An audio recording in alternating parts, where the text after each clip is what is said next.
નમસ્કાર. મોદી સરકારનું પહેલું પૂર્ણ બજેટ નાણામંત્રી અરુણ જેટલીએ લોકસભામાં રજૂ કર્યું ત્યારથી તેની અલગ અલગ જોગવાઈઓ વિશે દેશભરમાં અર્થઘટન ચાલી રહ્યા છે. પરંતુ બજેટની કેટલીક મહત્વની દરખાસ્તોની ઝલક પ્રસ્તુત છે. લોકસભામાં સીમાચિહ્નરૂપ અંદાજપત્ર રજૂ કરતા નાણામંત્રી અર્થવ્યવસ્થાના તમામ ક્ષેત્રે સુધારાનો સ્પષ્ટ સંકેત આપતા શ્રી અરુણ જેટલી મેક ઇન ઇન્ડિયા, નાણાકીય સુધારા અને માળખાકીય સવલતો પર ભાર.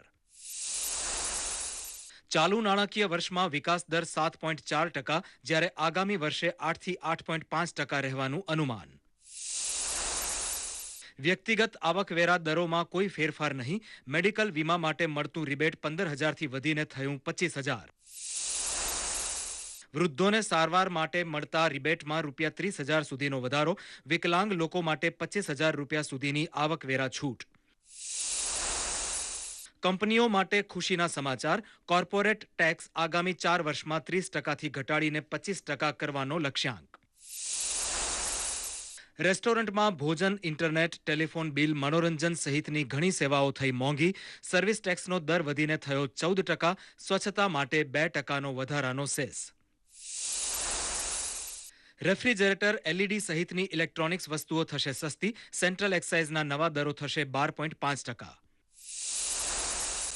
કાળા નાણાંને નાથવા સંખ્યાબંધ પગલાંની જાહેરાત. વિદેશી ખાતાઓમાં આવકની માહિતી છુપાવવા બદલ 10 વર્ષની સજા અને 300% ટેક્સની જોગવાઈ.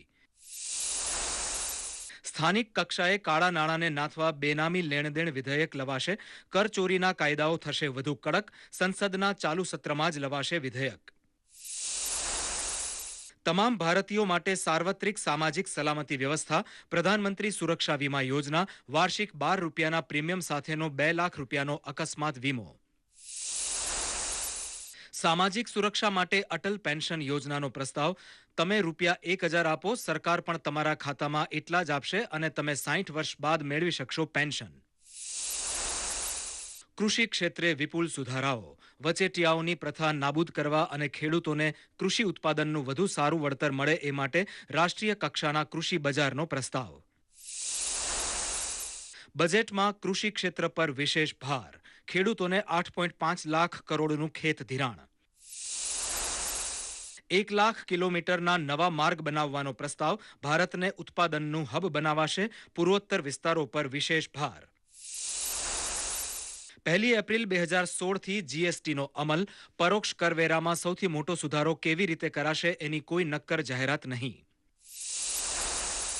કેન્દ્ર સરકાર પોતાની કરવેરાની આવકના 62% રાજ્યોને આપશે અને બાકીના 38% પોતે રાખશે. ચાલુ વર્ષે નાણાકીય ખાધ 4.1% પર સીમિત રાખી શકાશે. મધ્યમ ગાળાની નાણાકીય ખાધનું લક્ષ્ય આગામી 3 વર્ષમાં 3%નું. ભારતના વિદેશી અને સ્થાનિક દેવાના વ્યવસ્થાપન માટે જાહેર દેવા વ્યવસ્થાપન એજન્સીનો પ્રસ્તાવ. સબસિડી લીકેજને ઘટાડવાની જરૂરિયાત પર ભાર મૂકતા પ્રધાનમંત્રી સમૃદ્ધ લોકોને એલપીજી સબસિડીનો લાભ સ્વેચ્છાએ જતો કરવા અપીલ. સબસિડીને તર્કસંગત બનાવવાનો નિર્ધાર. સ્વચ્છ ભારત કોષ તથા ક્લીન ગંગા ફંડમાં અપાતા દાનને 100% આવકવેરા મુક્તિ. વારાણસી, પાટણ, લેહ વગેરે હેરિટેજ સાઇટ્સ પર વધુ સારી સુવિધા વિકસાવવાનો પ્રસ્તાવ. આનાથી પ્રવાસનને વધુ વેગ મળશે. વર્ષ 2022 સુધીમાં તમામને માટે ઘર, જનધન યોજના, કોલસાની ઓક્શન પ્રક્રિયા અને સ્વચ્છતા સરકારની 3 મોટી સિદ્ધિઓ. 6 કરોડ શૌચાલયો બનાવવાનું લક્ષ્ય. દેશના તમામ ખેડૂતો માટે પ્રધાનમંત્રી જળ સિંચાઈ યોજના. ગ્રામીણ ઇન્ફ્રાસ્ટ્રક્ચર માટે નાબાર્ડને RIDF હેઠળ અપાશે 25,000 કરોડ. લઘુ અને મધ્યમ ઉદ્યોગ માટે મુદ્રા બેંક 20,000 કરોડના કોર્પસ સાથે શરૂ થશે. તકનીકી ઉદ્યોગ સાહસિકો માટે સેતુ યોજના. 150 કરોડ રૂપિયાની મૂડી સાથે શરૂ થશે અટલ ઇનોવેશન મિશન.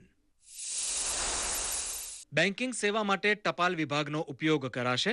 ગ્રામીણ વસ્તીને પ્રધાનમંત્રી જનધન યોજનાનો લાભ આપવા પોસ્ટ ઓફિસ બનશે સાધન. અચોક્કસતાના માહોલનો અંત લાવવા ગોલ્ડ મોનેટાઇઝેશન સ્કીમ શરૂ કરાશે. અશોક ચક્ર સાથેના સોનાના સિક્કા બહાર પાડશે સરકાર. રોકડ ચૂકવણીને ઓછી કરવા ક્રેડિટ અને ડેબિટ કાર્ડ દ્વારા કરાનાર ચૂકવણીને ખાસ પ્રોત્સાહન. બજેટમાં વરિષ્ઠ નાગરિકોના કલ્યાણની તકેદારી, અનુસૂચિત જાતિ અને જનજાતિ માટે વધુ ફાળવણી કરવામાં આવી.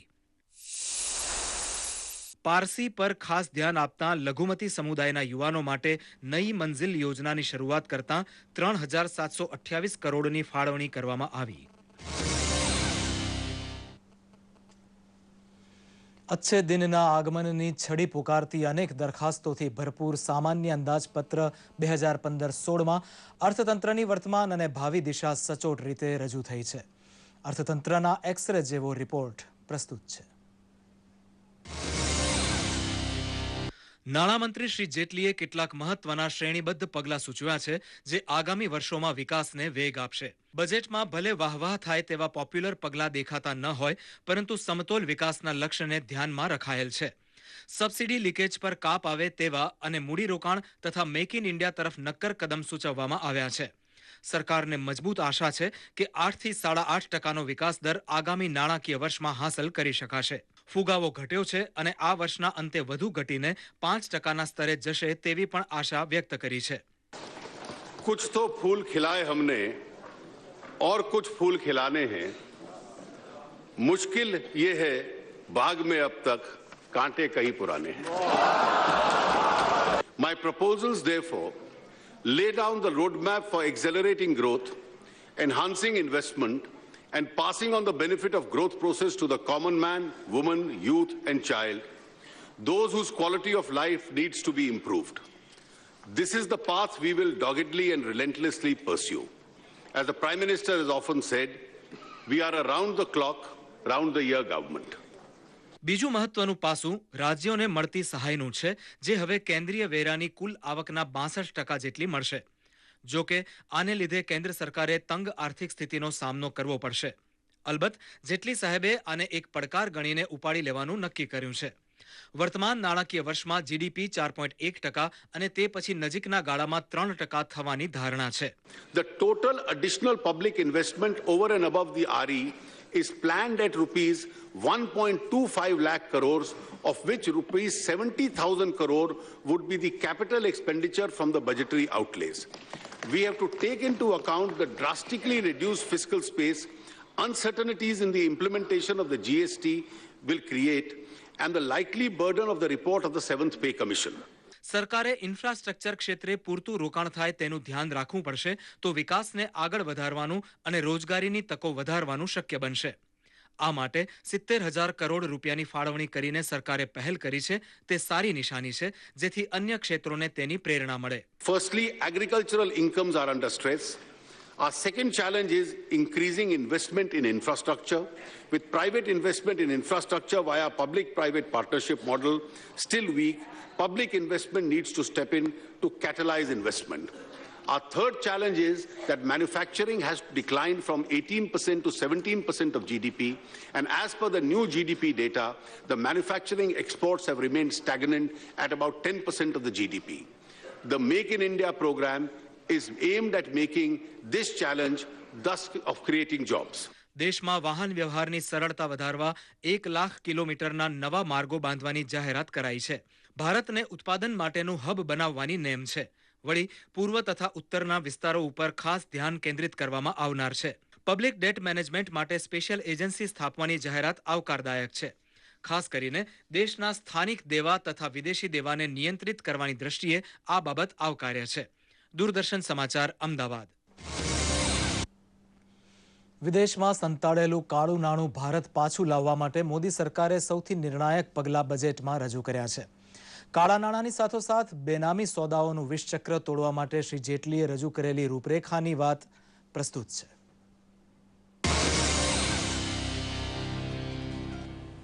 વિદેશમાં પડેલું કાળું નાણું ભારત પાછું લાવવા માટે મોદી સરકારે શરૂ કરેલી ઝુંબેશમાં સૌથી નિર્ણાયક જાહેરાત બજેટમાં કરવામાં આવી છે. નાણામંત્રી અરુણ જેટલીએ ગૃહને કહ્યું હતું કે કાળા નાણાં વિદેશમાં રાખવા બદલ 10 વર્ષની સખત કેદની સજા અને 300% દંડ ફટકારતો ખરડો સંસદમાં વર્તમાન સત્રમાં જ લાવવામાં આવશે. જમીન મકાનના સોદા બેનામી ધોરણે થતા અટકાવવા પણ સખત કાર્યવાહી થઈ શકે તેવો કાયદો બનાવવાની વાત બજેટમાં છે. On way to curb the flow of black money is to discourage transactions in cash. Now majority of Indians has or can have a RuPay debit card. All Jan Dhan account holders have a RuPay debit card. I therefore propose to announce very soon several measures that will incentivize credit or debit card transactions and disincentivize cash transactions. This will be in the direction of making India a cashless society. વર્ષે દાડે 1000 ton સોનું ખરીદવાની ભારતીય ઘેલછા જંગી ભંડોળને પૂરેપૂરું બિન ઉત્પાદક બનાવતી હોવાથી મોદી સરકારે સોનાની ખરીદીનું મોનેટાઇઝેશન કરવાનો ક્રાંતિકારી નિર્ણય કર્યો છે. પોતાની પાસે નિષ્ક્રિય પડેલો સોનાનો જથ્થો જમા કરાવીને તમે વ્યાજ કમાઈ શકશો અથવા તો ગોલ્ડ બોન્ડમાં રોકાણ કરી પાકતી મુદતે ચાલતા સોનાના ભાવ પ્રમાણે રકમ મેળવી શકશો. Commence work on developing the Indian gold coin which carries the Ashoka Chakra on its face. Such an Indian gold coin would help to reduce the demand for coins minted outside India and also help to recycle the gold available in the country. ફેમા કાયદો સુધારીને વિદેશી રોકાણકારો તથા પ્રવાસી ભારતીયોને આપણા દેશમાં ભંડોળ લાવવામાં પડતી અડચણો હળવી બનાવવાની દરખાસ્ત છે. પરંતુ વાયદા બજાર પંચને સેબીમાં ભેળવી દેવાનો બહુ મોટો નિર્ણય પણ શ્રી જેટલીએ રજૂ કર્યો છે. દૂરદર્શન સમાચાર, અમદાવાદ. જ્યારે જ્યારે બજેટ બહાર પડે ત્યારે ત્યારે દરેક નાગરિક પોતાને સીધો ફાયદો કેટલો થયો તેની ગણતરી પહેલા માંડે છે. પરંતુ પરોક્ષ રીતે તેનાથી મોટો ફાયદો થતો હોવા છતાં ધ્યાન જતું નથી. આવકવેરાના સ્લેબ ભલે જેમના તેમ રખાયા, પરંતુ એક્સાઇઝ ડ્યુટીમાં માથબર ઘટાડો ઢગલાબંધ વસ્તુઓને સસ્તી બનાવશે તેમાં શંકા નથી. સીધા અને પરોક્ષ કરવેરાની દરખાસ્તો વિશે પ્રસ્તુત છે નાની છણાવટ.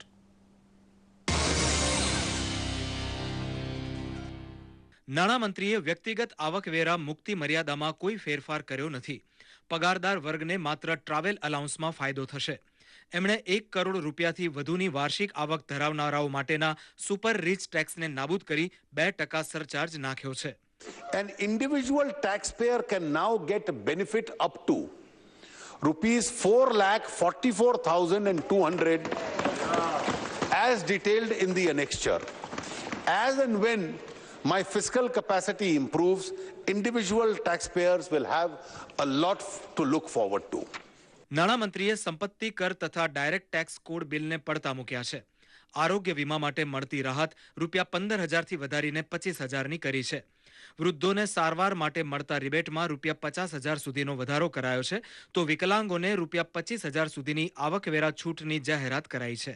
Madam, this is being done to encourage people to take health insurances as a part of our social security program. This will also enable a tax rebate. For senior citizens, this limit will be increased to 30,000 from the existing 10,000. For very senior citizens of the age of 80 years or above who are not covered by health insurance, deduction of rupees 30,000 towards expenditure incurred on their treatment will be allowed. કંપનીઓને વિધેયાત્મક સંદેશ આપતા નાણામંત્રીએ corporate tax આગામી 4 વર્ષમાં હાલના 30%થી ઘટાડીને 25% કરવાનો પ્રસ્તાવ કર્યો છે. This process of reduction has to be necessarily accompanied by rationalization and removal of various kinds of exemptions and incentives for corporate taxpayers, which incidentally account for a large number of tax disputes. નવી pension યોજનામાં જો કોઈ વ્યક્તિ 50,000 રૂપિયાનું રોકાણ કરે તો એની ગણતરી ડિડક્ટેબલ એમાઉન્ટમાં થતા ટેક્સમાં રાહત મળશે. કંપનીઓને શુભ સમાચાર આપતા અરુણ જેટલીએ ડબલ ટેક્સેશનની જોગવાઈવાળા ગારને 2 વર્ષ માટે સ્થગિત કરવાની જાહેરાત કરી હતી. દૂરદર્શન સમાચાર, અમદાવાદ. નાણામંત્રી અરુણ જેટલીએ અંદાજપત્રમાં સર્વિસ ટેક્સમાં વધારો કરતા મોટાભાગની સેવાઓ મોંઘી થશે. જો કે એક્સાઇઝ અને કસ્ટમ ડ્યુટીને 12.5%ના એક જ ફ્લેટ દરમાં મૂકી દેતા કેટલીક વસ્તુઓ સસ્તી થવાના સંકેત છે. પ્રસ્તુત છે એક અહેવાલ. નાણામંત્રી અરુણ જેટલીએ એક્સાઇઝ અને કસ્ટમ ડ્યુટી મોરચે 12.5%નો ફ્લેટ દર અમલી બનાવવાની દરખાસ્ત મૂકતા એમ્બ્યુલન્સ સેવા, અગરબત્તી, LED, LCD, 1,000થી ઊંચી કિંમતના પગરખાં વગેરે સસ્તા થશે. 22 જેટલી વસ્તુ પરની કસ્ટમ ડ્યુટી નાબૂદ થતાં તે વસ્તુઓ પણ સસ્તી થવાની સંભાવના છે. Some changes are also being made to the excise levy on cigarettes and compounded levy scheme applicable to pan masala, gutka and certain other tobacco items. To give a boost to domestic leather footwear industry, the excise duty on footwear where leather uppers and having retail price of more than 1,000 per pair is being reduced to 6%. નાણામંત્રીએ service ટેક્સમાં 2% અને સ્વચ્છતાના સેસના રૂપમાં વધારાના 0.5%નો વધારો કરવાની દરખાસ્ત મૂકી છે. તેમ થતાં કુલ સર્વિસ ટેક્સ 12.36%થી વધીને 14.7 થતાં internet bill, telephone bill, restaurant અને હોટેલમાં ખાણીપીણી, વીમા પોલિસી, કેબલ સેવાઓ, મિનરલ વોટર, ક્રેડિટ ડેબિટ કાર્ડના ઉપયોગ સહિતની 100 સેવાઓ મોંઘી થશે. Introduction of GST is clearly awaited by trade and industry. To facilitate smooth transition of levy of tax on services by both center and states, it is proposed to increase the present rate of service tax plus education cess from 12.36 to a consolidated rate of 14%. સરકારે GST કર પદ્ધતિ 1/4/2016થી અમલી બનાવવા નિર્ણય લઈ લીધો છે. સરકાર સંસદના ગયા સત્રમાં આ માટે સંસદમાં એક ખરડો પણ રજૂ કરી ચૂકી છે. નાણામંત્રીએ જણાવ્યું હતું કે જીએસટી અમલીકરણની દિશામાં ડગ માંડતા શિક્ષણ, માધ્યમિક અને ઉચ્ચ શિક્ષણ સેસનો સમાવેશ કેન્દ્રીય એક્સાઇઝ ડ્યુટીમાં કરવામાં આવશે. દૂરદર્શન સમાચાર, અમદાવાદ.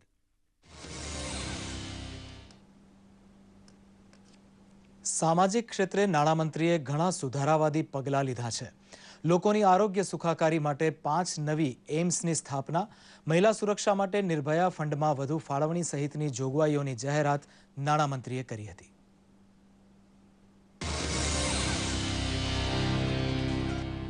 કેન્દ્રીય નાણામંત્રી અરુણ જેટલીએ રજૂ કરેલા બજેટમાં કેટલીક મહત્વપૂર્ણ સામાજિક ક્ષેત્રની જાહેરાતો કરવામાં આવી છે. સાર્વત્રિક સામાજિક સુરક્ષા યોજના હેઠળ માત્ર 12 રૂપિયામાં 2 લાખ રૂપિયાનો એક્સિડન્ટ ઇન્સ્યોરન્સની ગેરંટી આપવામાં આવી છે. આવી જ બીજી મહત્વની જાહેરાત છે અટલ પેન્શન યોજના. मैडम 1 रुपया महीना जो जनधन खाते से ट्रांसफर होगा उससे 2 लाख की एक्सीडेंट इंश्योरेंस हर गरीब आदमी को मिलेगी. Similarly, we will also launch the Atal Pension Yojana, which will provide a defined pension depending on the contribution and its period. To encourage people to join this scheme, government will contribute 50% of the beneficiaries' premium, limited to rupees 1,000 each year for the 5 years in its new accounts opened before 31st December 2015. આ ઉપરાંત ખાસ કરીને જરૂરિયાતવાળા લોકો માટે subsidy તેમને direct મળે તેવી વ્યવસ્થા ગોઠવવામાં આવી રહી હોવાનો ઉલ્લેખ પણ કેન્દ્રીય નાણામંત્રી અરુણ જેટલીએ કર્યો હતો. I am sure these persons who are better off, such as the top tax bracket, and those who are generally concerned with the poor and the welfare of the poor, such as members of this house, will give up their LPG subsidy voluntarily. લઘુમતી સમુદાયના યુવકોને આર્થિક રીતે વધુ સક્ષમ બનાવવા માટે પણ નઈ મંજિલ યોજનાની જાહેરાત કરવામાં આવી છે. આ ઉપરાંત ગરીબોના કલ્યાણ માટે ચાલતી તમામ યોજનાઓ યથાવત રાખવાનો પણ મોદી સરકારે નિર્ણય કર્યો છે. ગ્રામીણ વિકાસ અને સ્વરોજગારીને પણ બજેટમાં પ્રાધાન્ય આપવામાં આવ્યું છે. દૂરદર્શન સમાચાર, અમદાવાદ. નાણામંત્રી અરુણ જેટલીએ વિદેશી મૂડીરોકાણમાં સરળતા થાય તેવા પગલાં બજેટમાં સૂચવવા સાથે દેશમાં નડી રહેલી તીવ્ર વીજ તંગીને નિવારવા 5 મેગા પ્રોજેક્ટનો પણ સંકેત આપ્યો છે. પ્રસ્તુત છે આ અંગે એક અહેવાલ. મૂડીરોકાણ ક્ષેત્રે સરળતા લાવવા અરુણ જેટલીએ એફઆઈઆઈ અને પોર્ટફોલિયો રોકાણકારો વચ્ચેનો ભેદ નાબૂદ કર્યો છે. આને કારણે વિદેશી રોકાણકારોને ભારતની કંપનીઓમાં વ્યૂહાત્મક રોકાણ કરવાનું પ્રોત્સાહન મળશે. નાણામંત્રીએ નાણાકીય બજારો અંગેના રેગ્યુલેશનનું પણ સરળીકરણ કર્યું છે. આથી કંપનીઓ સરકારના મેક ઇન ઇન્ડિયા લક્ષ્યાંકને પૂર્ણ કરવામાં સહાયભૂત થશે. We have turned around the economy, dramatically restoring macroeconomic stability and creating conditions for sustainable poverty elimination, job creation, durable double-digit economic growth. Domestic and international investors are seeing us with renewed interest and hope. સરકાર 5 મોટા ultra mega વીજ project પાર પાડવા જઈ રહી છે, જેથી વીજળીની તીવ્ર તંગીને નિવારી શકાય. ક્રૂડ તેલના નીચા ગયેલા ભાવોને કારણે સરકાર આ મહા મેગા પ્રોજેક્ટ માટે નાણાં સ્ત્રોતની વ્યવસ્થા કરી શકશે. બજેટમાં યુવા ધનને રોજગારી આપવાનું તથા તેઓમાં ઉદ્યોગ સાહસિકતા પ્રેરવાનું લક્ષ્ય પણ સાધવામાં આવ્યું છે. 2/3 of our population is below 35. To ensure that our young get proper jobs, we have to aim to make India the manufacturing hub of the world. The Skill India and the Make in India programs are aimed at doing this. We have also to encourage the growth and grow the spirit of entrepreneurship in India and support the new startups. Thus can our youth turn into being from job seekers to job creators. Mudra bank અને યુવાનોને technical સહાય માટે સેતુ સ્થાપતી જાહેરાતથી વેપાર ઉદ્યોગ સ્થાપવા માંગતા સાહસિકોમાં ઉપયોગી સંદેશો પહોંચશે. ત્વરિત ક્લિયરન્સ અને યોગ્ય માર્ગદર્શન મળે તે યંગ ઇન્ડિયા માટે અત્યંત જરૂરી પાસા છે. These bottom of the pyramid hard-working entrepreneurs find it difficult, if not impossible, to access formal systems of credit. I therefore propose to create a micro units development refinance agency, Mudra Bank, with a corpus of 20,000 crores and credit guarantee corpus of 3,000 crores. The Mudra Bank will refinance microfinance institutions through a Pradhan Mantri Mudra Yojana. In lending, priority will be given to SC/ST enterprises. ઐતિહાસિક મહત્વ ધરાવતા વારાણસી, પાટણ, લેહ જેવા સ્થળોને સવલતો સાથે વિકસાવાશે. આ માત્ર પ્રવાસનને વિકસાવવા ઉપરાંત વિપુલ રોજગારી પૂરી પાડશે. વર્ષ 2022 સુધીમાં તમામને ઘર પૂરું પાડવાની જાહેરાતથી બાંધકામ ક્ષેત્રને વિકાસનું બળ મળશે. 4 કરોડ નિવાસો શહેરી વિસ્તારોમાં તથા 2 કરોડ આવાસો ગ્રામ વિસ્તારોમાં ઊભા કરવાનું ધ્યેય સાકાર થશે તો અનેરો જુસ્સો તથા ઉત્સાહ જન્માવશે. દૂરદર્શન સમાચાર, અમદાવાદ. પ્રધાનમંત્રી નરેન્દ્ર મોદીએ નાણામંત્રીએ રજૂ કરેલા અંદાજપત્રને પ્રગતિશીલ, સકારાત્મક તથા વ્યવહારુ ગણાવ્યું છે. તેમણે બજેટની પ્રશંસા કરતા જણાવ્યું છે કે આ બજેટમાં મુખ્યત્વે ગરીબો, યુવાનો, ખેડૂતો તથા સામાન્ય આદમીને લક્ષ્યમાં રાખવામાં આવ્યા છે. શ્રી મોદીએ જણાવ્યું છે કે કાળા નાણાંને પાછા લાવવા માટે ખાસ કાયદો લાવવામાં આવશે તે આવકાર્ય છે. તેમના મતે આ બજેટ આપણા ગ્રોથ એન્જિનને વેગ આપનારું બની રહેશે. આ અંદાજપત્ર સ્પષ્ટ દ્રષ્ટિકોણ સાથેનું છે. તેમણે ભારપૂર્વક જણાવ્યું કે કેન્દ્ર સરકાર મનરેગા યોજનાને ચાલુ રાખશે. શ્રી મોદીએ જણાવ્યું હતું કે જનધન યોજનાની સફળતા ગર્વ લેવા જેવી છે. प्रो पुअर बजट है, प्रो ग्रोथ बजट है. जन जन की अपेक्षाओं को पूर्ण करने के लिए जन धन से लेकर के जन कल्याण तक का पूरा मार्ग प्रशस्त किया गया है. एक तरफ राज्यों को सक्षम बनाना, दूसरी तरफ राष्ट्रीय प्राथमिकताओं को, राष्ट्रीय आवश्यकताओं को बल देना. एससी, एसटी, ओबीसी, दलित, पीड़ित, शोषित जो पीछे रह गए हैं उनको विशेष बल देना. जिन मनरेगा की बड़ी चर्चा होती थी, इतने सालों में मनरेगा में पहली बार गांव के गरीब को रोजी रोटी मिले, इसलिए सर्वाधिक धनराशि गरीबों के रोजगार के लिए लगाई गई है. મુખ્યમંત્રી શ્રીમતી આનંદીબેન પટેલે સામાન્ય અંદાજપત્રને બિરદાવતા જણાવ્યું કે ગરીબ અને સામાન્ય માનવીની ચિંતાનો પડઘો બજેટમાં જોવા મળે છે. દેશના પ્રધાનમંત્રી આદરણીય નરેન્દ્રભાઈ મોદીનું પૂરું બજેટ આજે દેશ સમક્ષ મુકાયું છે. દેશની બધા જ પ્રકારની જનતાએ, જેમાં વેપારીઓ પણ આવી ગયા, ઇન્ડસ્ટ્રીલિસ્ટો પણ આવી ગયા, સોશિયલિસ્ટો પણ આવી ગયા, શૈક્ષણિક જગતમાં કામ કરતા લોકો પણ આવી ગયા. આ બધાઓએ આ બજેટને આવકાર્યું છે, સરાહ્યું છે. એનો અર્થ એ થયો કે બજેટ બધી જ રીતે દેશની 125 કરોડની જનતા સુધી પહોંચ્યું છે. સૌથી પહેલું પ્રાધાન્ય અપાયું છે કૃષિ ક્ષેત્રમાં, કારણ કે કૃષિ અને પશુપાલનની અંદર સૌથી વધુમાં વધુ રોજગારી પ્રાપ્ત થાય છે. બીજો વજન આપવામાં આવ્યું છે યુવાનોને રોજગારી માટે. રોજગારી માટે યુવાનોની જ્યારે તરફદારી કરવામાં આવી છે ત્યારે સૌથી પહેલાં એમને સ્કિલ ડેવલપમેન્ટ કરવા માટેનું એમને સ્ટાર્ટઅપ યોજના દ્વારા ફંડ આપવાનું અને MSMEની અંદર લઘુ ઉદ્યોગો વગેરે એ લોકો તૈયાર કરી શકે એના માટે ખૂબ મોટું ફંડ એમાં આપવામાં આવ્યું છે. ગુજરાત પ્રદેશ કોંગ્રેસના પ્રવક્તા ડોક્ટર મનીષ દોશીએ નાણામંત્રી અરુણ જેટલીએ રજૂ કરેલા અંદાજપત્રને નિરાશાજનક તથા સામાન્ય પ્રજાજનની તકલીફોને વધારનારું ગણાવ્યું છે. તેમણે જણાવ્યું કે માત્ર ઉદ્યોગોને જ લક્ષ્યમાં રાખીને તેમના હિતોની રક્ષાની જ કેન્દ્રની સરકારે ખેવના કરી હોય તેમ જણાય છે.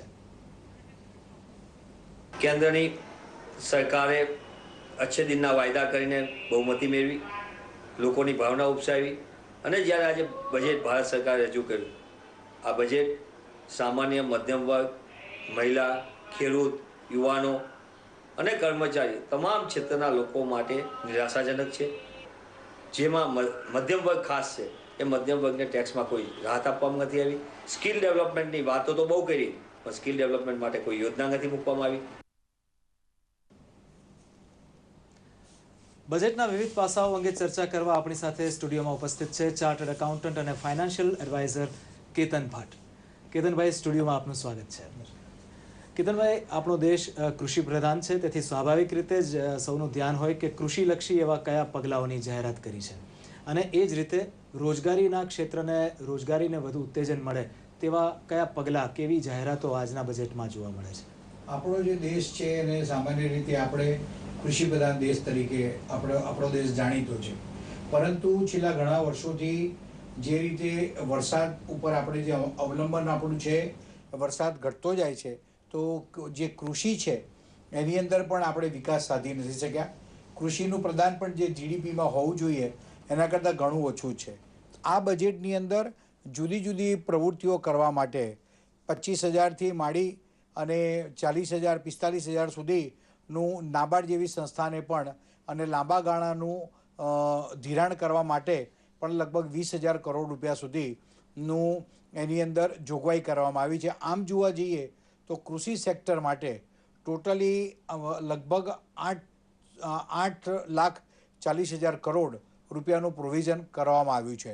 સાથે સાથે જે મુદ્રા બેંકની વાત કરવામાં આવી છે, મુદ્રા બેંક એટલે એ એવી બેંકનું જેની અંદર 20,000 કરોડ રૂપિયાનું આ અંદાજપત્રમાં પ્રોવિઝન કરવામાં આવ્યું છે કે જે અનટેપ્ડ એરિયા છે, કે જે નાના વેપારીઓ છે કે જે લોકો ફંડ માટે જઈ નથી શકતા, અથવા જે સ્કિલ્ડ વર્કર છે અને જે ગામડાની અંદર પણ જે લોકો રહે છે, પણ એ લોકોની પાસે પોતાની પાસે સ્કિલ્ડ છે પણ એ લોકોની પાસે ફંડની આવશ્યકતા છે, તો એવા લોકોને માટે આ મુદ્રા બેંક દ્વારા એમને ફંડ મળશે અને આ રીતે જે બેરોજગારીની જે સમસ્યા છે એ બેરોજગારીની સમસ્યાનો કંઈક અંશે આની અંદર ઉકેલ આવશે.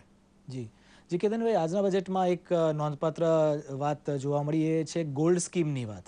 તો એ ગોલ્ડ સ્કીમની વાતમાં શું કઈ બાબતો છે?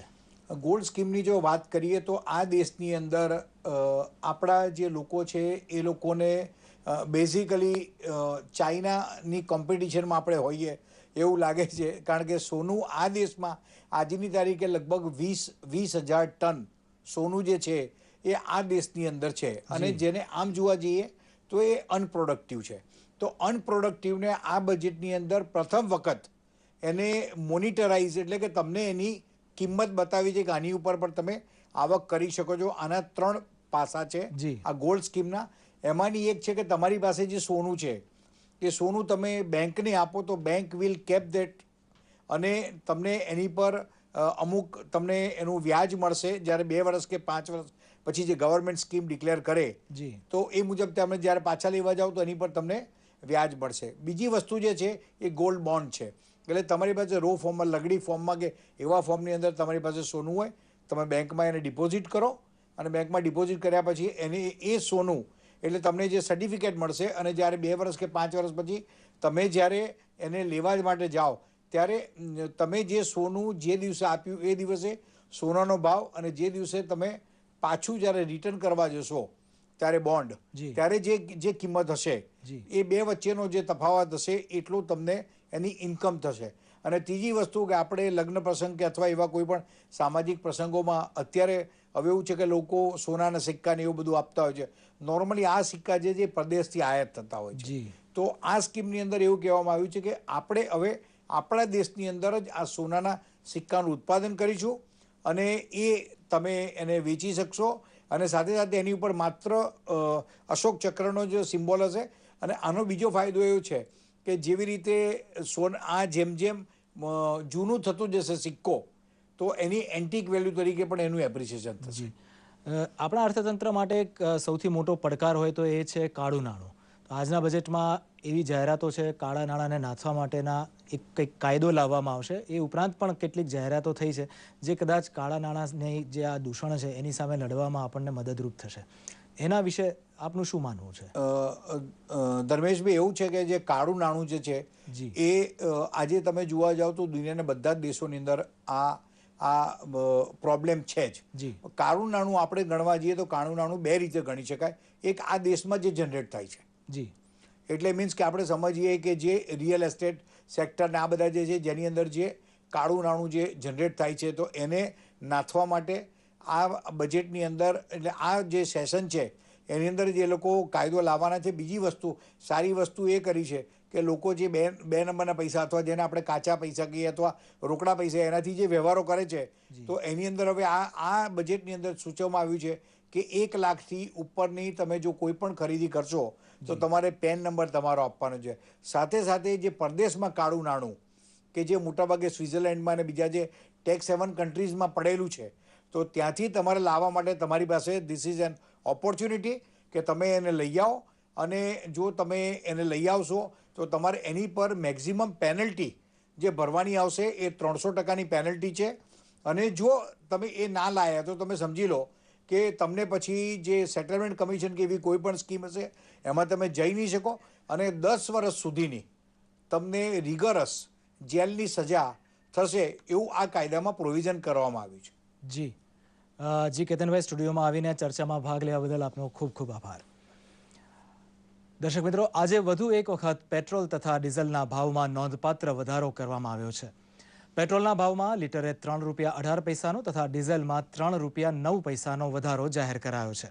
ભાવ વધારો આજે મધરાતથી અમલી બનશે. પેટ્રોલ ડીઝલના ભાવમાં છેલ્લા 15 દિવસમાં આ બીજી વાર વધારો થયો છે. આ સાથે જ આજનું ન્યૂઝ ફોકસ અહીં સમાપ્ત કરીએ. નમસ્કાર.